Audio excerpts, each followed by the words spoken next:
हम स्टार्ट करने वाले चैप्टर नंबर 9। ठीक है, चैप्टर नंबर 9 क्या आपका कंपोनेंट ऑफ न्यूमेटिक सिस्टम। इसमें आप न्यूमेटिक सिस्टम के बारे में पढ़ने वाले हैं, यानी कंपोनेंट ऑफ न्यूमेटिक सिस्टम को हिंदी में अगर आप बोलेंगे तो आप बोलेंगे वायु प्रणाली के घटक, यानी जो भी कंपोनेंट आप न्यूमेटिक सिस्टम को, उसी के बारे में आप इसमें स्टडी करने वाले। तो इस पूरे चैप्टर को आप 5 टॉपिक में हम डिवाइड करते हैं, तो देख लेते हैं बारी से कौन कौन सा टॉपिक इसके अंदर आते हैं। तो पहला टॉपिक आपका है बेसिक कंपोनेंट, और इसमें आगे क्या पढ़ना है आपको, फंक्शन ऑफ ईच कंपोनेंट, यानी जो कंपोनेंट मौलिक घटक है उनके बारे में आपको यहां पढ़ाई करनी है। साथ ही साथ प्रत्येक घटक के कार्य, यानी प्रत्येक जो जितने भी कंपोनेंट है उनके फंक्शन के बारे में आप यहां स्टडी करेंगे।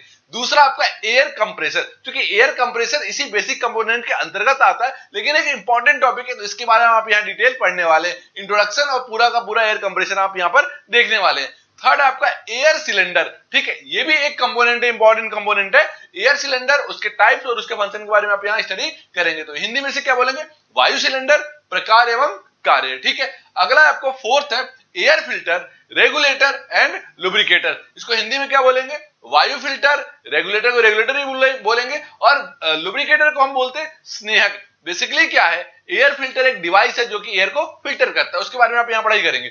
ये वैसे ही है जैसे आपने इससे पहले वाले चैप्टर में हाइड्रोलिक फिल्टर पढ़ा था, तो वैसे ही यहां पर आपका ये एयर फिल्टर है। ठीक है, आप देखेंगे पांचवा जो टॉपिक है, लास्ट टॉपिक चैप्टर का, installation, maintenance and application of air cylinder.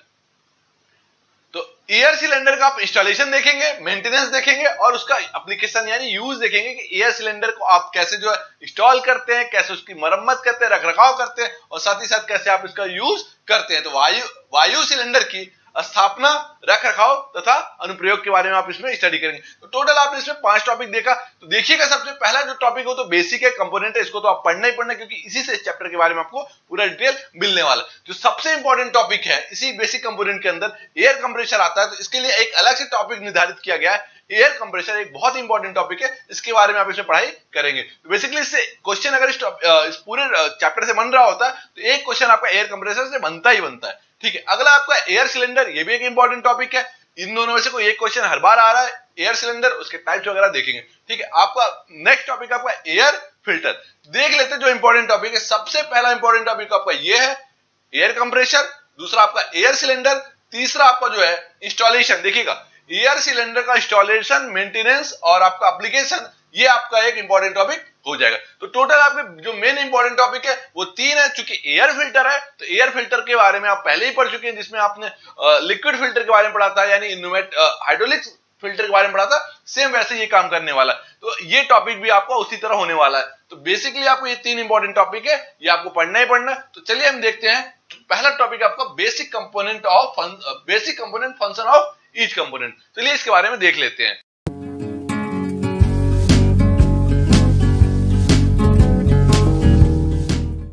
पहला टॉपिक आपका basic component of pneumatic system, यानी वायुव्य प्रणाली के जो मौलिक घटक है इनके बारे में देख लेते हैं। तो टोटल इसमें 6 कंपोनेंट आ रहे होते हैं। पहला इसमें आता है टैंक। टैंक बेसिकली होता क्या है, जिसमें हम एयर को कलेक्ट करते हैं। ठीक है, एयर को कलेक्ट करते हैं। कंप्रेसर बेसिकली क्या होता है, उसी एयर को ये कंप्रेस करता है। मोटर क्या होता है, वो कंप्रेसर को चला रहा होता है। ठीक है, वॉल्व क्या होता है, वॉल्व चूंकि क्या होता है, वो डायरेक्शन को प्रोवाइड करता है। आपका एक्चुएटर क्या होता है, एक्चुएटर क्या होता है, जो न्यूमेटिक एनर्जी है उसको वो मैकेनिकल एनर्जी में कन्वर्ट करता है। और पाइपिंग सिस्टम क्या करता है, इस पूरे न्यूमेटिक सिस्टम में जो भी फ्लोइंग मीडियम है, जो एयर फ्लो कर रहा है, उसको अलग अलग एरिया में ये प्रोवाइड करता है, यानी सप्लाई करता है, उसी एयर को ये सप्लाई करता है। तो कुल मिलाकर के ये 6 आपके एक इंपॉर्टेंट कंपोनेंट हो जाते हैं पूरे एक न्यूमेटिक सिस्टम पे। चलिए देखिए, इसका एक लाइन डायग्राम आपको हमने बना रखा है नीचे, तो इसको हम एक एक लाइन डायग्राम से एक एक कंपोनेंट के बारे में हम इसमें यहाँ पर देख लेते हैं। तो चलिए स्टार्ट करते हैं यहाँ से। आपका इनलेट फिल्टर जिसको बोलते हैं, यानी एयर फिल्टर, यानी जो भी एयर हम एटमॉस्फेयर से ले रहे हैं। एयर मिल कहां से रही है, एयर चूंकि एटमॉस्फेयर से मिल रही है, तो जो भी एयर हम एटमॉस्फेयर से ले रहे हैं उसको ये क्या काम कर रहा है, इसको ये फिल्टर का काम कर रहा है। फिल्टर करने के बाद जो भी इसके अंदर डस्ट पार्टिकल है उसको वहीं रोक देता है, और प्योर एयर को कहां भेजता है, ये कंप्रेसर के अंदर। ठीक है, तो कंप्रेसर इसको क्या करता है, कंप्रेस करता है। कंप्रेस करते ही क्या होगा, उसका एयर का प्रेशर टेम्परेचर बढ़ जाएगा। बढ़ते ही इधर आएगा तो कूलर क्या करेगा, उसको ठंडा करेगा। चूंकि टेम्परेचर बढ़ चुका होगा तो कूलर क्या करेगा, उसको ठंडा करेगा। ठंडा करते ही उसके अंदर कुछ वाटर ड्रॉपलेट्स यानी लिक्विड के पार्टिकल आ चुके होंगे, तो सेपरेटर क्या करेगा, उसको उस लिक्विड के पार्टिकल को अलग करेगा। ठीक है, अलग करते ही ड्राई एयर होगा। ड्राई एयर को क्या करेगा, ये आगे भेजेगा रिसीवर के पास। रिसीवर क्या करेगा, सेपरेटर के द्वारा जो सेपरेट किया हुआ एयर है, जो आपका प्योर एयर है यानी ड्राई एयर है उसको ये एक्सेप्ट करेगा। एक्सेप्ट करने के बाद ये फिर आगे जाकर के, चूंकि सेकेंडरी एयर ट्रीटमेंट है, कहने का मतलब ये हुआ कि अगर इसमें थोड़ा बहुत भी कुछ रह गया हो तो सेकेंडरी एयर ट्रीटमेंट क्या करेगा, इसको क्लियर कर लेगा, यानी यहां से ज्यादा आपका एयर और ज्यादा ड्राई हो जाएगा, और ड्राई होने के बाद ये कंट्रोल वाल्व में जाएगा। कंट्रोल वाल्व क्या करेगा, उसी एयर को जो आपने यहां पर प्योर बनाया था यानी जो आपने ड्राई बनाया था, इसको अलग अलग मीडियम में क्या करेगा, ये इसको सप्लाई करेगा। उसी सप्लाई के बाद एक्यूटेटर में ये पहुंचेगा। एक्यूटेटर तुरंत क्या करेगा, इस न्यूमेटिक एनर्जी को ये मैकेनिकल एनर्जी में कन्वर्ट करेगा। मैकेनिकल एनर्जी में कन्वर्ट करने के बाद एक्यूटेटर क्या करेगा, आगे अपना फंक्शन करना शुरू कर देगा। उसके बाद आप देखिएगा नीचे एक मोटर सिस्टम लगा हुआ है। मोटर सिस्टम चूंकि क्या कर रहा है, ये यही एक कंप्रेसर को घुमा रहा है। अच्छा ठीक है, रिसीवर में क्या होता है कि चूंकि एयर इसने इकट्ठा कर लिया, तो जो भी एयर इसमें एक्सेस हो रही है उससे क्या कर रहा है, ये मोटर सिस्टम को प्रोवाइड हो रहा है, और मोटर सिस्टम फिर क्या कर रहा है, ये कंप्रेसर को घुमा रहा है। तो कुल मिलाकर के एक लाइन डायग्राम हो गया जिसके बारे में आप यहां पर देख रहे हैं, और ये कंपोनेंट आपका है, ये सारे कंपोनेंट इस लाइन डायग्राम के अंदर आ जाते हैं। ठीक है स्टूडेंट्स, अगर इसमें एक क्वेश्चन आ रहा होता है तो क्वेश्चन को कैसे लिखना है ये भी देख लेते हैं। अगर क्वेश्चन है तो सबसे पहले आप इसका एक लाइन डायग्राम बनाएंगे। लाइन डायग्राम बनाने के बाद आप एक एक कंपोनेंट को डिफाइन करेंगे। जैसे मैंने यहाँ पे लिखा हुआ है tank, compressor, electric motor, valve, आपका एक्यूटेटर या पाइपिंग सिस्टम, तो पाइप इन सबको क्या करेंगे, आप एक एक के बारे में आप कम से कम 2-3 लाइनें एक्सप्लेन करेंगे, तब जाकर के आपका एक क्वेश्चन कंप्लीट हो जाएगा और आपके मैक्सिमम मार्क्स मिलने के इसके चांसेस ज्यादा हो जाएंगे। ठीक है स्टूडेंट्स, तो अब हम देखते हैं आपके सेकंड टॉपिक को। सेकंड टॉपिक आपका क्या है, एयर कंप्रेसर, जो कि एक इंपॉर्टेंट टॉपिक है। तो चलिए हम इसके देखने जा रहे हैं। आपका अगला टॉपिक है आपका एयर कंप्रेसर। ठीक है स्टूडेंट्स,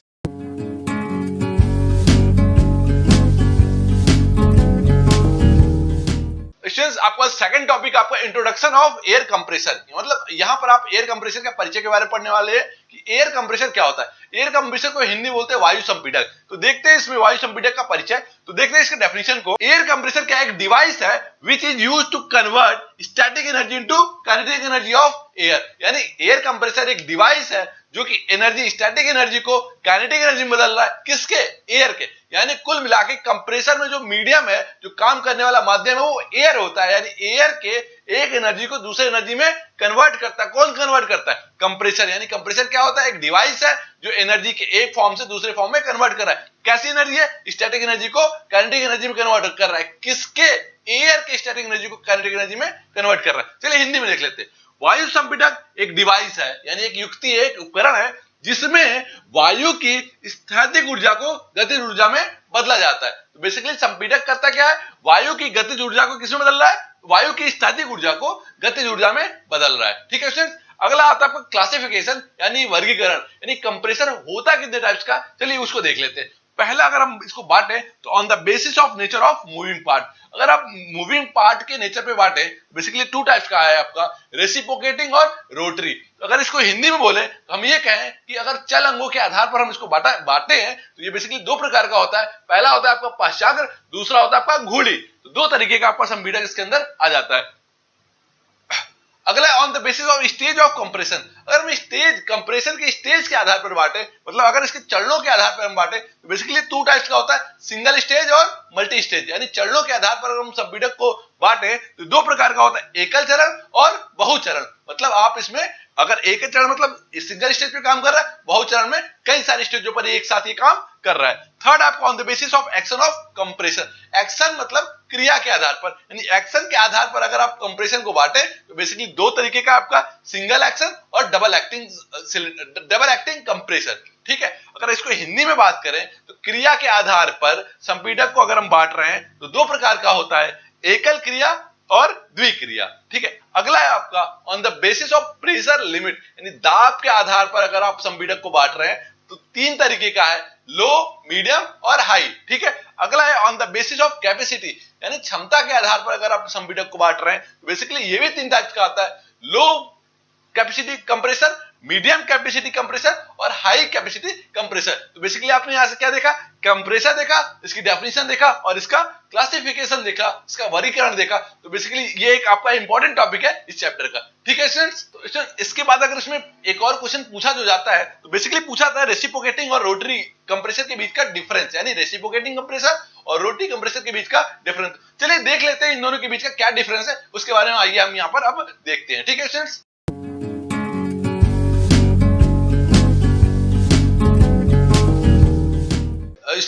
रेसिप्रोकेटिंग कंप्रेसर और रोटरी कंप्रेसर के बीच का डिफरेंस देख लेते हैं। ये एक इंपॉर्टेंट टॉपिक हो सकता है इस चैप्टर का, चलिए देख लेते हैं। तो पहला जो डिफरेंस आपका maximum 1000 bar pressure is delivered, ये एक साथ अधिकतम 1000 बार तक का प्रेशर जो है डिलीवर कर सकता है। वहीं पर अगर इनकी बात करें तो ये maximum 10 bar pressure is delivered, ये 10 बार प्रेशर ही डिलीवर कर सकते हैं। यानी अगर हिंदी में बात करें तो अधिकतम ये 10 बार दाब प्रदान करता है और ये अधिकतम जो है आपका 1000 बार दाब प्रदान करता है। ठीक है स्टूडेंट, सेकंड पॉइंट आपका maximum 300 metre cube per minute air is compressed. इसका मतलब था कि इसका जो डिस्चार्ज लिमिट है वो 300 मीटर क्यूब एक मिनट के अंदर 300 मीटर क्यूब जो है एयर को ये क्या कर रहा है, ये डिस्चार्ज कर रहा है। क्योंकि इसकी कंप्रेशन वैल्यू हाई है, यानी 1000 बार तक ये कंप्रेस कर रहा है। वहीं अगर इनकी बात करें तो इनकी डिस्चार्ज वैल्यू उनकी तुलना में ज्यादा है, 3000 मीटर क्यूब पर मिनट जो है ये डिस्चार्ज कर रहे हैं, यानी एयर को बाहर निकाल रहे हैं। लेकिन इनकी जो एयर कंप्रेशन वैल्यू है वो कम है, आप ये 10 बार तक ही कंप्रेस कर सकते हैं। तो हिंदी में अगर बात करें तो अधिकतम ये 3000 मीटर क्यूब पर मिनट वायु को ये संपीड़ित करते हैं और ये 300 मीटर क्यूब वायु को जो है ये संपीड़ित करते हैं। अगला आपका है जो नेक्स्ट पॉइंट आपका third point, low air velocity is produce, यानी जो एयर की वेलोसिटी होती है इसमें बहुत कम होती है। ये जो क्या करते हैं, higher air velocity is produce, यानी ये एयर की वेलोसिटी को हाई एयर की वेलोसिटी ये प्रोड्यूस करते हैं, अधिक वेग पर ये वायु उत्पन्न करते हैं। और इनकी बात करें तो कम वेग पर वायु को उत्पन्न करते हैं। अगर आज चौथे पॉइंट की बात करें, ये कंपैरेटिवली बिगर साइज, यानी इनके साइज जो सामान्यतः जो है तुलनात्मक ये बड़े होते हैं। अगर इनकी बात करें तो इनके साइज जनरली क्या होते हैं, ये छोटे होते हैं। पांचवें पॉइंट की बात करें तो पांचवें पॉइंट आपका कॉम्प्लेक्स लुब्रिकेशन मेथड, यानी जटिल लुब्रिकेशन विधि होती है इसमें। इनके जो लुब्रिकेशन सिस्टम होता है वो इजी होता है, क्योंकि जो है इनमें कम कंपोनेंट लगे होते हैं, इनमें बहुत ज्यादा कंपोनेंट लगे होते हैं। तो उस कंपोनेंट की वजह से इनका जो चूंकि पूरा सिस्टम है वो जटिल हो जाता है, वो बहुत कॉम्प्लेक्स हो जाता है। स्टूडेंट्स, अभी तक हमने क्या पढ़ा इस टॉपिक में? तो सबसे पहले हमने आपका एयर कंप्रेसर पढ़ा, जो कि एयर की स्टैटिक एनर्जी को काइनेटिक एनर्जी में कन्वर्ट कर दे रहा है। दूसरा इसके टाइप्स पढ़े, इसके क्लासिफिकेशन के बारे में पढ़ा, और क्लासिफिकेशन के बारे में जो मोस्ट इंपॉर्टेंट डिफरेंस पूछा जाता है इन पूरे में, रेसिप्रोकेटिंग और रोटरी के बीच का, वो डिफरेंस हमने यहाँ पर देखा। ठीक है स्टूडेंट्स, तो बारी बारी से हमने इस पूरे चैप्टर का जो सेकंड पॉइंट है उसको हमने स्टडी कर लिया। इसके बाद जो थर्ड पॉइंट आपका आता है वो आता है एयर सिलेंडर, वो भी एक इंपॉर्टेंट टॉपिक है। तो इसके बाद हम पढ़ने जा रहे हैं एयर सिलेंडर। ठीक है स्टूडेंट्स,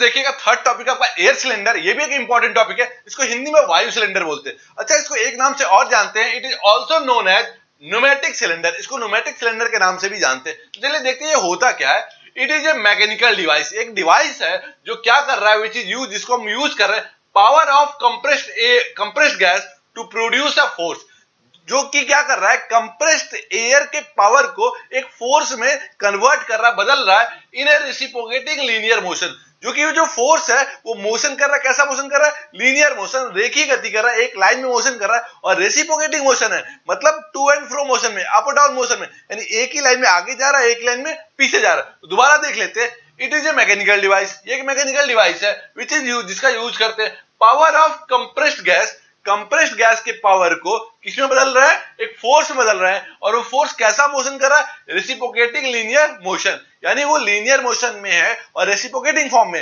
यानी टू एंड फ्रो में एक ही एक्सिस पर आगे और पीछे मूव कर रहा है। ठीक है, इसको एक बार हिंदी में देख लेते हैं। इसे वायवीय सिलेंडर भी कहते हैं। ठीक है, इसे न्यूमेटिक सिलेंडर भी कहते हैं, मतलब इसे वायवीय सिलेंडर भी कहते हैं। और यह एक यांत्रिक डिवाइस है, यानी एक मैकेनिकल डिवाइस है, जो कि संपीड़ित गैस को, यानी कंप्रेस्ड गैस को, संपीड़ित गैस की शक्ति को उपयोग करके पाश्चात्य रेखीय गति में बल उत्पन्न करता है।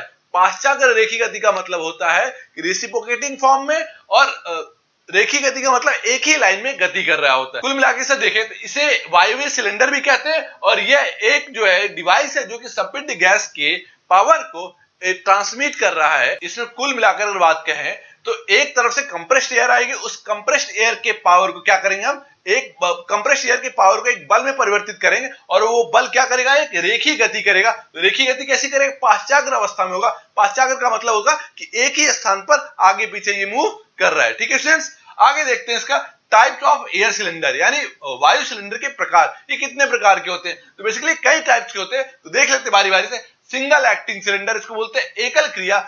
अगला आपका डबल एक्टिंग, उसके आगे rotating, non rotating, piston type. ठीक है, इसको हिंदी में भी क्या कहते हैं, पिस्टन टाइप को पिस्टन के प्रकार। तो जैसा वो इंग्लिश में वैसे इसको हिंदी में भी कहेंगे। अगला आपका डायफ्राम टाइप, यानी इसको हिंदी में भी बोलेंगे डायफ्राम टाइप का।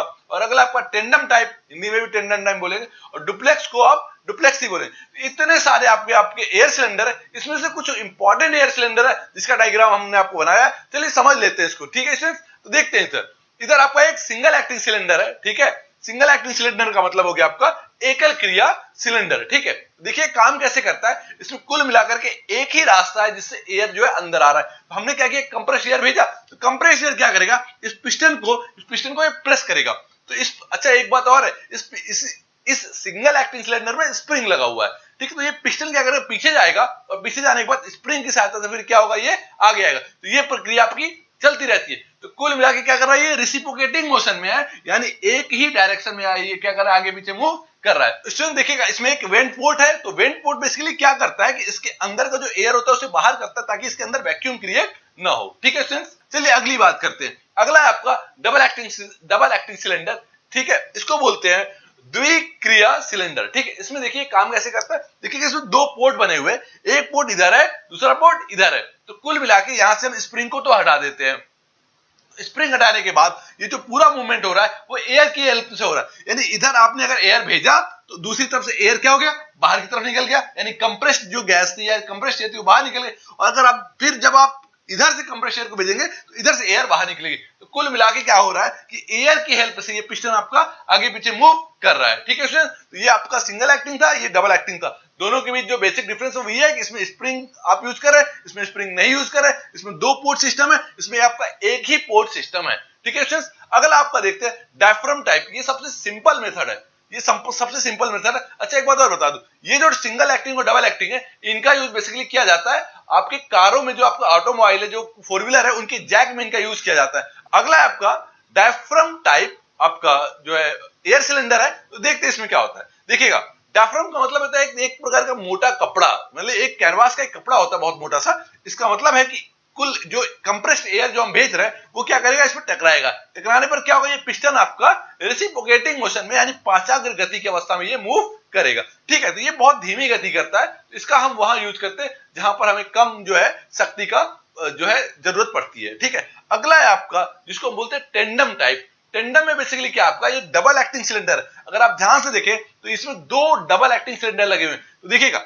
एक पार्ट आपका ये हो गया, अगला पार्ट आपका ये हो गया। देखिएगा इसमें क्या है कि टेंडम टाइप में ये डबल एक्टिंग सिलेंडर पहला है और ये डबल एक्टिंग सिलेंडर दूसरा है। इसमें भी दो पोर्ट बने हुए हैं। तो दो पोर्ट बने हुए, तो इसमें कुल मिला के जो पिस्टन का मूवमेंट हो रहा है इसमें, वो भी क्या हो रहा है, कंप्रेस्ड एयर के फॉर्म में हो रहा है, यानी जैसे डबल एक्टिंग में हो रहा था वैसे ही यहां पर हो रहा है। लेकिन एक साथ क्या है, चूंकि दो डबल एक्टिंग सिलेंडर लगे हुए, इसको बोल देते हैं टेंडम टाइप, ठीक है। तो टोटल आपने देखा कि चार टाइप जो आपके लिए इंपॉर्टेंट है उसका हमने डायग्राम के साथ इसमें एक्सप्लेन किया। तो अभी तक आपने एयर सिलेंडर में क्या पढ़ा, एयर सिलेंडर एक डिवाइस होती है जो कि कंप्रेस्ड एयर के पावर को क्या करता है, एक फोर्स में परिवर्तित करता है। और वो फोर्स कैसा मोशन कर रहा है, लीनियर मोशन में, ठीक है, और रेसिप्रोकेटिंग फॉर्म में यानी आगे पीछे मूव कर रहा है, ठीक है स्टूडेंट्स। तो जैसा कि आपने देखा इसके टाइप्स, इतने सारे टाइप्स हैं, उसी टाइप में हमने कुल चार डायग्राम आपके सामने रखे और सभी डायग्राम को हमने बारी बारी से इसके फंक्शन को, इसके कार्य को देखा कि ये कैसे कार्य कर रहे हैं, ठीक है स्टूडेंट्स। अगला टॉपिक जो आपका है वो है आपका एयर फिल्टर, ठीक है। तो अगला टॉपिक हम पढ़ने वाले एयर फिल्टर, ठीक है स्टूडेंट्स।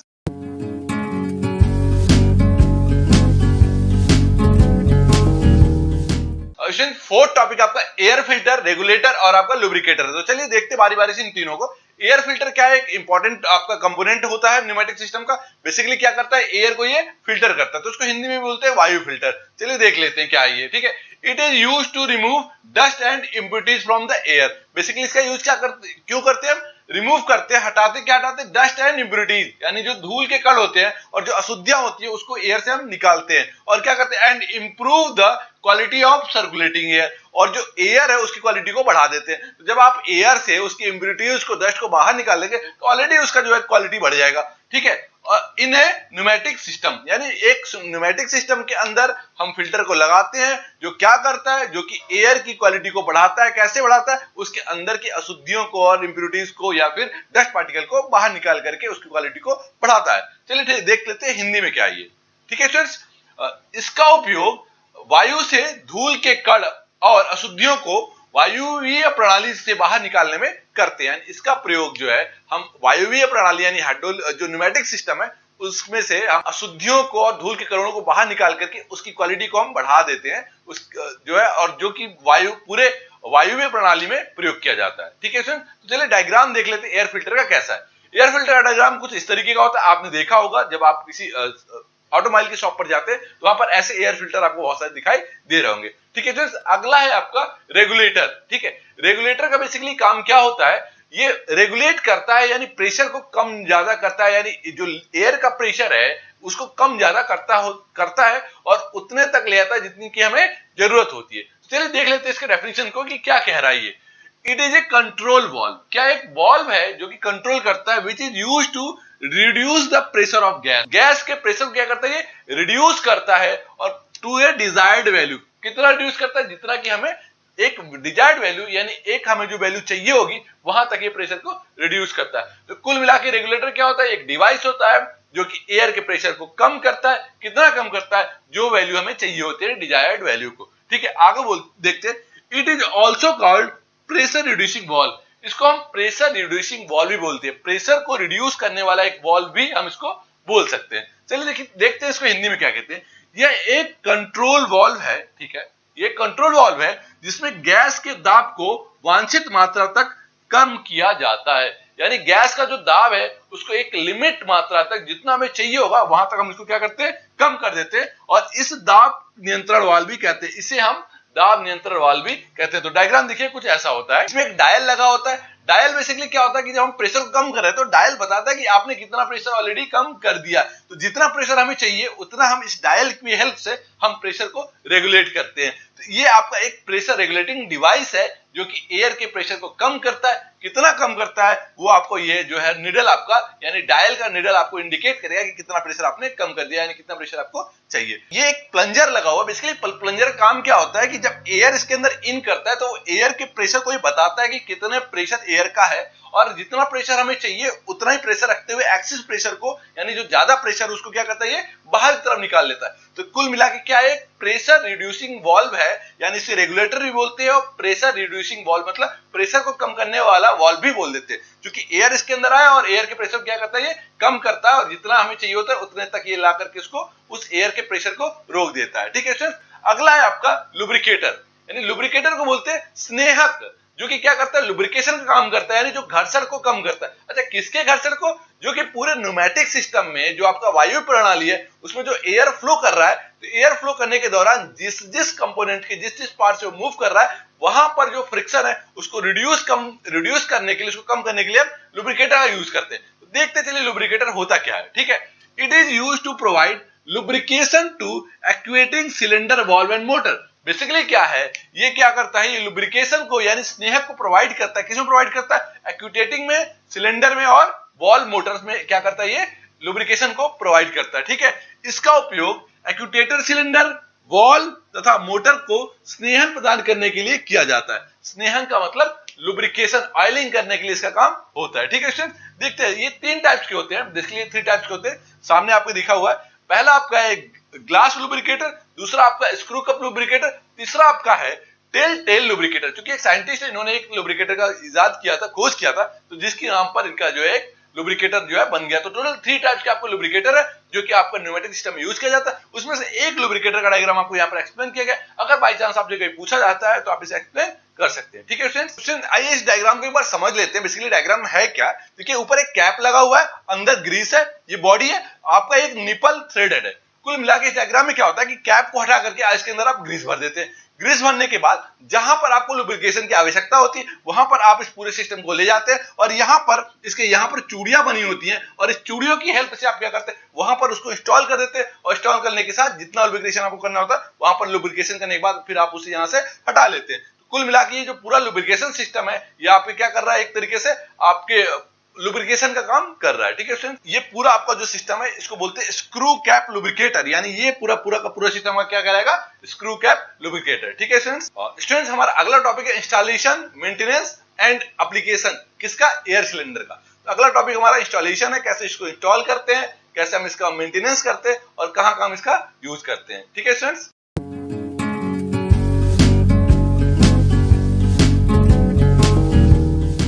स्टूडेंट्स आइए शुरू करते हैं 5वां टॉपिक, इसको बोलते हैं आप installation, maintenance and application of air cylinder. इसमें आपको क्या पढ़ना है, एयर सिलेंडर का इंस्टॉल कैसे करते हैं, मेंटेनेंस कैसे करते हैं और उसका एप्लीकेशन यानी उसका यूजेज कहां करते हैं। तो चलिए हिंदी में देख लेते हैं इसे क्या कहेंगे आप। वायु सिलेंडर की स्थापना, रख रखाव तथा अनुप्रयोग, यानी वायु सिलेंडर की आपकी स्थापना कैसे करनी है, कैसे इसका रख रखाव करना है और कहां कहां हम इसका यूज करते हैं। तो चलिए जो पहला टॉपिक आपका इंस्टॉलेशन, उसे देख लेते हैं। इंस्टॉलेशन में क्या पढ़ना है आपको, ठीक है सर। तो देख लेते हैं इंस्टॉलेशन में क्या आपका, pneumatic cylinder is install in A pneumatic system in a few ways. इसका मतलब था कि न्यूमेटिक सिलेंडर को जो है न्यूमेटिक सिस्टम में हम कैसे इंस्टॉल करते हैं, उसके कुछ वेज हैं, कुछ तरीके हैं, उसके बारे में हम देख लेते हैं। चलिए देखिए, दो तरीका आपके पास, पहला आपका रिजिड माउंटिंग, दूसरा आपका आर्टिकुलेटेड माउंटिंग। तो रिजिड माउंटिंग क्या आपका, इसको बोलते हैं कठोर माउंटिंग, दूसरा आपका जुड़ी हुई माउंटिंग। तो इसे आर्टिकुलेटेड भी बोलते हैं और कहीं कहीं पर जुड़ी हुई माउंटिंग भी बोल देते हैं।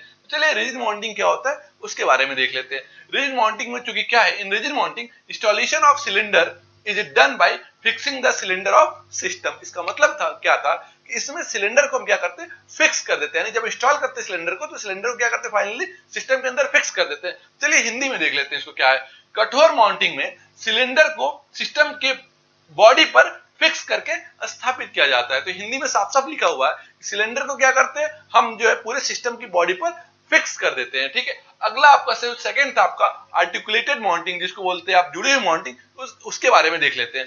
In articulated mounting installation is done by clamping और bolting on body of system. इसके अंदर क्या था कि एयर सिलेंडर को क्या करते हैं, बॉडी के ऊपर या तो हम क्लैंप कराते हैं या फिर नट बोल्ट के थ्रू जोड़ देते हैं। देखिए ऐसा क्यों करते हैं, क्योंकि ऐसा इसलिए करते हैं कि जब भी हमें जरूरत होगी तो आवश्यकता अनुसार हम उसे सिस्टम से अलग कर लेंगे। यानी एयर सिलेंडर को जब भी हम आवश्यकता, जब भी जरूरत होगी तो आवश्यकता अनुसार हम क्या करेंगे, उससे अलग कर लेंगे। क्योंकि ऐसा रिजिड में नहीं हो पा रहा था, रिजिड में हम क्या कर रहे थे, फिक्स कर देते थे। तो चलिए इसको हिंदी में देख लेते क्या है। इसमें सिलेंडर को आवश्यकता अनुसार अलग किया जा सकता है, क्योंकि ये क्लैंप है या फिर नट बोल्ट से जुड़ा हुआ है, तो आवश्यकता अनुसार हम इसे अलग कर सकते हैं। तो ठीक है, देखिए इंस्टॉलेशन पूरा होने के बाद हम अगले टॉपिक पर आते हैं। अगला टॉपिक आपका क्या है, मेंटेनेंस, यानी रख रखाव। कैसे आप एयर सिलेंडर का रख रखाव करेंगे, ठीक है, या कौन कौन सी सावधानियां आप देखेंगे। तो चलिए देख लेते हैं इसका, ठीक है। कि देयर आर फॉलोइंग पॉइंट्स, कुछ पॉइंट्स हैं, there are following points by which maintenance of cylinder can be done. इसका मतलब कुछ ऐसे पॉइंट्स हैं जिससे कि हम सिलेंडर का जो है मेंटेनेंस कर सकते हैं। चलिए ठीक है, हिंदी में देखते हैं। निम्न बिंदुओं के आधार पर सिलेंडर का रख रखाव किया जा सकता है, ठीक है। तो निम्न बिंदु कौन कौन सी है, यानी वो फॉलोइंग पॉइंट्स कौन कौन से। चलिए पहला पॉइंट देख लेते हैं। पहला पॉइंट क्या है, lubricate the seals and other component. यानी पहला ही पॉइंट क्या कह रहा है कि हाइड्रोलिक सिस्टम के जो कंपोनेंट्स हैं या सील्स हैं, उनको टाइम टू टाइम क्या करिए, लुब्रिकेट करते रहिए, स्नेहक करते रहिए, ठीक है। हिंदी में देख लेते हैं इसमें क्या है, सील तथा अन्य अंगों का स्नेहन करना। यानी सील जो अन्य कंपोनेंट है, अन्य भाग है हाइड्रोलिक न्यूमेटिक सिस्टम के, उनको टाइम टू टाइम क्या करना है, हमें स्नेहन करना है, यानी उसमें लुब्रिकेटिंग उसको करते रहना है। सेकंड पॉइंट क्या है, if seal are cracked replace the seal. यदि कोई सील क्रैक हो जा रहा है, उसे क्या करिए, रिप्लेस कर दीजिए। चलिए देख लेते हैं हिंदी में, यदि सील कोई टूट जाती है उसे हम क्या कर सकते हैं, उसे बदल लेते हैं, ठीक है। अगला आपको जो थर्ड पॉइंट है, examine the lubricating system regularly. यानी जो आपका लुब्रिकेटिंग सिस्टम है उसको एग्जामिन करते रहिए, यानी उसका परीक्षण करते रहिए, उसका रखरखाव करते रहिए, ठीक है। आगे देख लेते हैं, सदैव स्नेहन प्रणाली का परीक्षण करते रहें, ठीक है। अगला जो पॉइंट है इसमें, चौथा पॉइंट है, air filter should be change time to time. क्योंकि क्या है, जो एयर फिल्टर है, जो बार बार एयर को फिल्टर कर रहा है, उसको भी टाइम टू टाइम चेंज कर देना चाहिए, ठीक है। यानी समय समय पर वायु फिल्टर को भी क्या करना चाहिए, हमें बदल लेना चाहिए, ठीक है। एक बार इसको समराइज कर लेते हैं मेंटेनेंस को, कि मेंटेनेंस क्या था। इसमें टोटल 4 पॉइंट थे। पहला क्या था, lubricating the seal and other component. मतलब क्या था कि हाइड्रोलिक जो एयर सिलेंडर है उसको टाइम टू टाइम क्या करना है, लुब्रिकेटिंग करना है, और जो भी आपके सिस्टम के कंपोनेंट है उनको क्या करना है, लुब्रिकेटिंग करना है। सेकंड पॉइंट क्या था, यदि सील टूट जाती है तो सील को सीधा क्या करना है, हमें बदल देना। तीसरा पॉइंट क्या था कि टाइम टू टाइम जो क्या करना है, हमें लुब्रिकेटिंग सिस्टम को एग्जामिन करना है, देखना है, परीक्षण करना है। चौथा पॉइंट क्या था आपका कि एयर फिल्टर को जो हम टाइम टू टाइम क्या करते रहे, बदलते रहे। ये पूरा आपका क्या हो गया, मेंटेनेंस हो गया। अगला हम देखते हैं एप्लीकेशन, यानी अनुप्रयोग, कहां कहां पर आप एयर सिलेंडर को यूज कर सकते हैं, ठीक है। तो देख लेते हैं, there are following application of air cylinder, ठीक है। तो वायु सिलेंडर के निम्न अनुप्रयोग हैं, यानी कई पॉइंट्स है जिस पर आप एयर सिलेंडर को यूज करने वाले। तो सबसे पहला पॉइंट है इन इंडस्ट्रियल प्रोसेस। इसका मतलब है कि इनका प्रयोग हम औद्योगिक प्रक्रम में करते हैं, ठीक है। सेकंड पॉइंट क्या है, इन ए क्लैंपिंग मैकेनिज्म। मतलब क्लैंपिंग मैकेनिज्म में इनका यूज करते हैं। क्लैंपिंग मैकेनिज्म को आप हिंदी में बोल सकते हैं कि क्लैंपिंग विन्यास में भी इनका प्रयोग किया जाता है।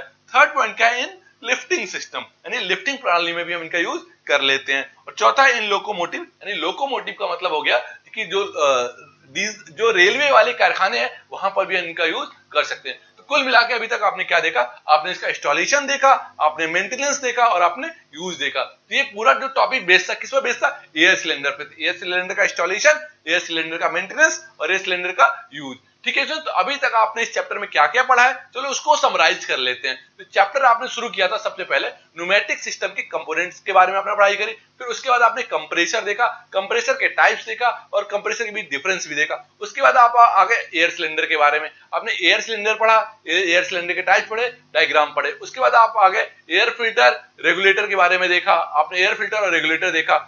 और एयर फिल्टर, रेगुलेटर और लुब्रिकेटर देखने के बाद आपने पांचों टॉपिक पर आ गए और पांचों टॉपिक में आपने एयर सिलेंडर का क्या इंस्टॉलेशन देखा, मेंटेनेंस देखा और साथ ही साथ आपने एप्लीकेशन देखा। तो कुल मिलाकर के आपने एक चैप्टर को इस तरीके से देखा। और ये चैप्टर चूंकि आपके पूरे सब्जेक्ट का लास्ट चैप्टर है और साथ ही साथ एक इंपॉर्टेंट चैप्टर भी है, तो आप इसे स्किप नहीं करिएगा, इसे छोड़िएगा नहीं, क्योंकि इससे कम 2 क्वेश्चन आपके एग्जाम में आने ही वाले हैं। ठीक है स्टूडेंट्स, डाउनलोड करें APH इंजीनियरिंग एकेडमी ऐप और पाएं बेस्ट कोचिंग।